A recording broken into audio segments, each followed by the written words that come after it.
सभी को नमस्कार। आज का हमारा विषय है हिंदी प्रकरण संज्ञा। तो प्यारे बच्चों, आज हम संज्ञा के विषय में चर्चा करेंगे। संज्ञा किसे कहते हैं, संज्ञा के कितने भेद हैं।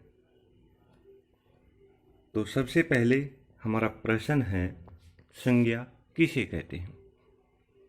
किसी व्यक्ति, वस्तु, स्थान या भाव के नाम को संज्ञा कहते हैं।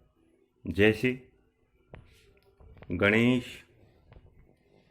इंडिया गेट, पक्षी।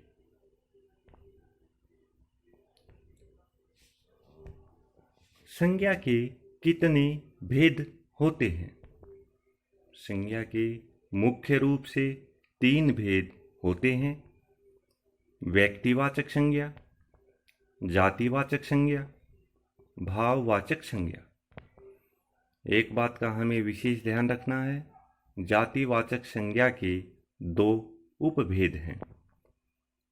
पहला समूहवाचक संज्ञा, दूसरा द्रव्यवाचक संज्ञा। तो इससे आगे है व्यक्तिवाचक संज्ञा किसे कहते हैं? जिन शब्दों से किसी विशेष व्यक्ति, वस्तु, स्थान या प्राणी का बोध होता है। जैसे लाल किला, माँ सरस्वती, श्री कृष्ण। ये सब व्यक्तिवाचक संज्ञा के उदाहरण हैं। जातिवाचक संज्ञा किसे कहते हैं? जिन शब्दों से वस्तु, प्राणी आदि की संपूर्ण जाति का बोध होता है। जैसे पर्वत, नदी, पुस्तक। ये सब जातिवाचक संज्ञा के उदाहरण हैं। इससे आगे है भाववाचक संज्ञा किसे कहते हैं?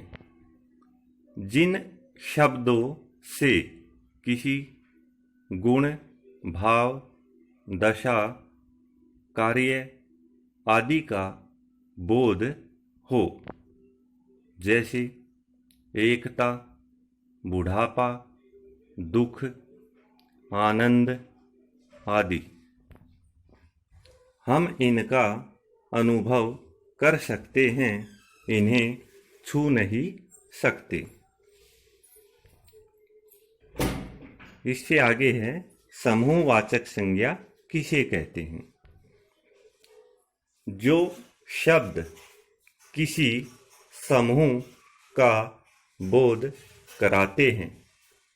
जैसे सेना, कक्षा, परिवार, सभा आदि।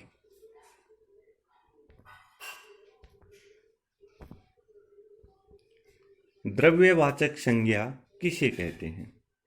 जो शब्द किसी द्रव्य या पदार्थ का बोध कराते हैं। जैसे चावल, सोना, दूध आदि। तो प्यारे बच्चों, ये आज हमने संज्ञा और उसके भेदों के बारे में सामान्य जानकारी प्राप्त की। आपका बहुत बहुत धन्यवाद।